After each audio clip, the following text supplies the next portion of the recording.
सुप्रभात विद्यार्थी। कल हम कक्षा 10 की संस्कृत जो स्पंदना है उसकी 5 पाठ के 2 श्लोकों को पढ़ चुके थे। आइए अब हम पढ़ते हैं तीसरा श्लोक, प्रहेलिका, तीसरी पहेली। तो देखिए इसमें कह रहा है रवेह कवेह किम समरस्य सारम कृषेर्भयं किम किमदन्त भृंगाः सदा वयं चापि वयं च केषां भागीरथी तीर समाश्रितानां। पहली है रवि का, कवि का और युद्ध का सार क्या है। यानी रवि का सार क्या है, कवि का सार क्या है और युद्ध का सार क्या है। 3 प्रश्न हो गए। कृषेः भयं किम, कृषि को क्या भय है। 4 प्रश्न। किमदन्ति भृंगाः, भौरे किम अदंत क्या खाते हैं। 5वां प्रश्न। सदा भयं चाप्य भयं च केषां, हमेशा भय किसको है और अभय किसको है।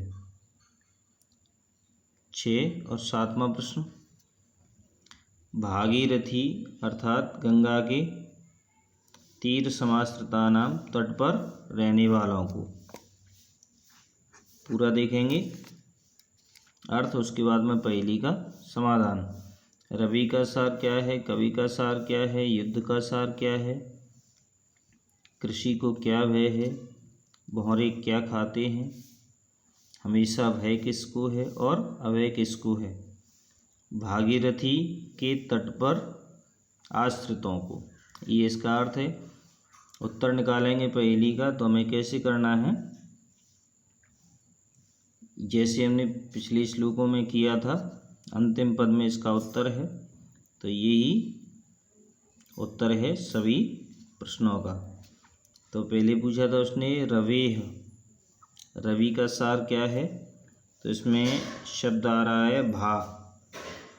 भा का अर्थ होता है कांति, चमक। तो रवि का सार है भा यानी कांति। कवि किम सारम, कवि का सार क्या है, गी। गी का अर्थ होता है वाणी। समरस्य सारम, समर यानी युद्ध का सार क्या है।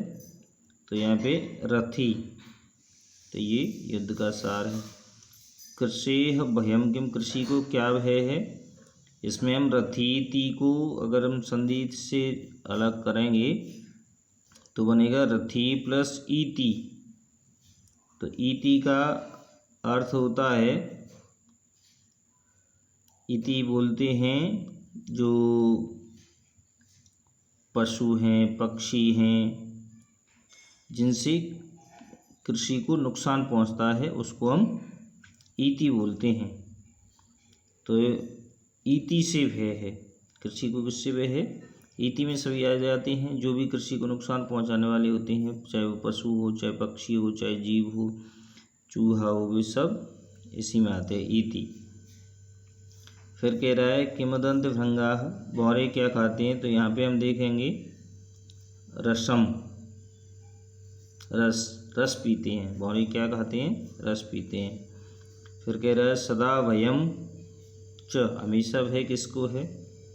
तो ये कह रहा है रसम आश्रिता नाम, जो आश्रित हैं उनको हमेशा भय होता है। अभयं च केषां, और अभय किसको है। तो इस पूरे का अर्थ कर देंगे। भागीरथी तीर तट पर समाश्रिता नाम, रहने वालों को। भागीरथी अर्थात गंगा के तट पर रहने वालों को, यानी जिन्होंने गंगा की भागीरथी की शरण ले रखी है, आश्रय ले रखा है, उन व्यक्तियों को किसी का कोई भय नहीं है। पूरे को देखें।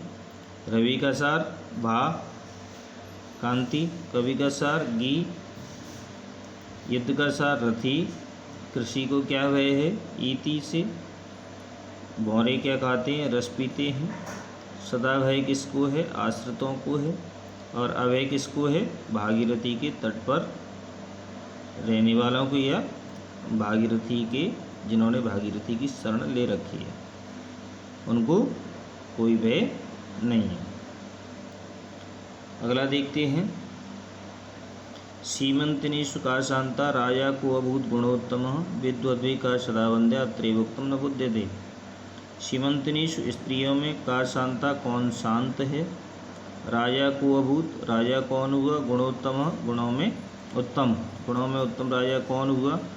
विद्वद्वी का सदावंद्या विद्वानों के द्वारा कौन हमेशा वंदनीय है? अत्रैवोक्तम न बुध्यते यही बताया गया है, यही कहा गया है, लेकिन ज्ञात नहीं है। उसका इस पहेली का उत्तर हम निकालेंगे तो इसमें 3 वाक्य हैं। स्त्रियों में शांत कौन है? तो प्रत्येक वाक्य का पहला अक्षर और अंतिम अक्षर उसको हम जोड़ देंगे तो इसका उत्तर निकल आएगा। तो स्त्रियों में शांत कौन है? तो सीमंतिनीषु का सी और शांता का ता, पहला और लास्ट का अक्षर। तो स्त्रियों में शांत कौन है? सीता यानी सीता।